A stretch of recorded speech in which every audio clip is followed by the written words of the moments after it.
सभे पूजत पैया कि अइली बिना वाली मैया। हाँ कि सभे पूजत पैया कि अइली बिना वाली मैया। स्वर्ग से चलल हंसवा देखी मुस्काली मैया। कि सभे पूजत पैया कि अइली बिना वाली मैया। कि सभे पूजत पैया कि अइली बिना वाली मैया।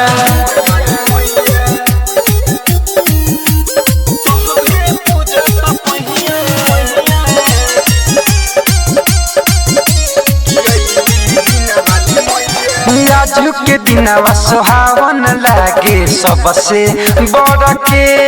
हाँ सबसे बड़ के। हाँ माई के माथे मुटुकवा देख चमचम चमके। हाँ चमचम चमके। हे हो झुमता गौआ जावार हो अइली मैया दुआर हो। होता पूजनवा खुश बावे मनवा देखो न बिना बजवैया।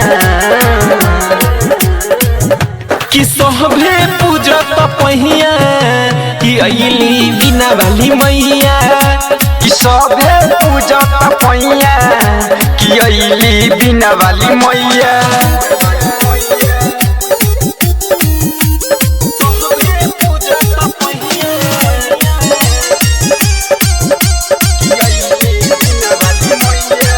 हाँ पूजनवा राइटर रवि के संगवा करन औरी बेआस हो। हाँ करन औरी बेआस हो। हाँ कृष्णा के माथवा पध दिए माई आपन तनी हाथ हो।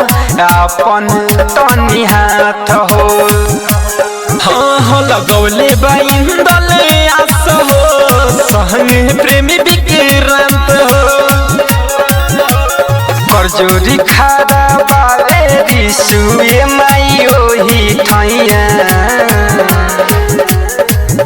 कि सभे पूजत पैया कि अइली बिना वाली मैया। कि सभे पूजत पैया कि अइली बिना वाली मैया। MG recording studio Lakhaura.